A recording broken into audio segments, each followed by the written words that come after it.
Alors ça commence par se demander finalement pourquoi sommes-nous ensemble? Qu'est-ce que nous voulons faire ensemble? C'est la mission, c'est l'ambition, ce sont les priorités stratégiques. Donc les étapes, c'est vraiment de se dire allons-nous tous dans le même sens? Première étape. Deuxième étape, pour aller là, comment y allons-nous? Ce sont nos priorités stratégiques. Ce sont les priorités stratégiques.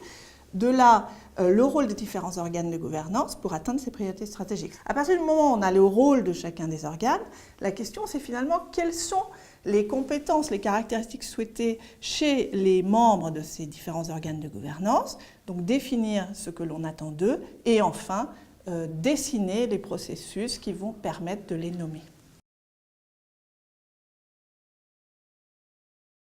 Mon rôle a été un rôle de facilitateur. J'ai travaillé avec un comité de pilotage de quelques personnes avec qui on se réunissait régulièrement pour suivre le processus. J'ai mené des entretiens avec les membres de la famille, une quarantaine de membres de la famille, une cinquantaine d'heures d'entretien au cours desquels chacun a pu s'exprimer, partager des points de vue.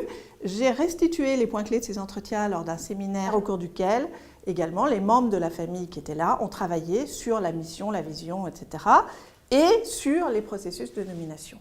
Et là, on a noté une très grande convergence. Je m'appuie beaucoup sur le principe du fair process que nous avons développé à l'INSEAD. L'idée du fair process, c'est que, ce qui veut dire processus de décision équitable, c'est-à-dire qu'on fait très attention à la manière dont les décisions sont prises. Les 5 éléments du fair process, c'est d'une part la communication et donner une voix à chacune des personnes concernées par le processus. La deuxième, c'est la clarté. La troisième, c'est la cohérence. La quatrième, c'est la possibilité de changer. Et la cinquième, c'est une vraie culture d'équité et une sincérité. Dans le cas présent, la communication et la voix, nous avons utilisé lors des entretiens en petits groupes ou personnels. La clarté et la cohérence sont amenées par la formalisation des processus de nomination. Et la possibilité de changer est bien là, puisque ce qui était vrai à la génération précédente a été modifié pour cette génération-ci. Et la sincérité, j'espère qu'elle était là tout du long.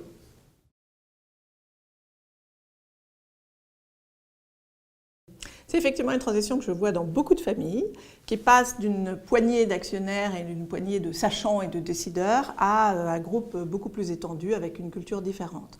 Et c'est tout un passage en fait vers une démocratie actionnariale qui ne veut pas dire tout le monde décide de tout, mais qui veut dire que l'actionnaire peut effectivement exercer son rôle d'actionnaire et nommer les bonnes personnes au bon poste. Car cette démocratie actionnariale, c'est aussi une démocratie méritocratique, ce dont nos politiques feraient bien de s'inspirer. Restez vigilants à garder l'écoute, que ce soit pour l'entreprise au niveau de la stratégie, que ce soit au niveau de la famille pour écouter chacun. Ensuite, n'oubliez pas que la diversité est une richesse et conduit à de meilleures décisions. Enfin, c'est un très beau processus que vous avez accompli et que vous continuez à accomplir. Respectez les rôles qui ont été définis, soutenez ceux qui ont été nommés pour que chacun puisse jouer son rôle dans la confiance, mais aussi sans complaisance.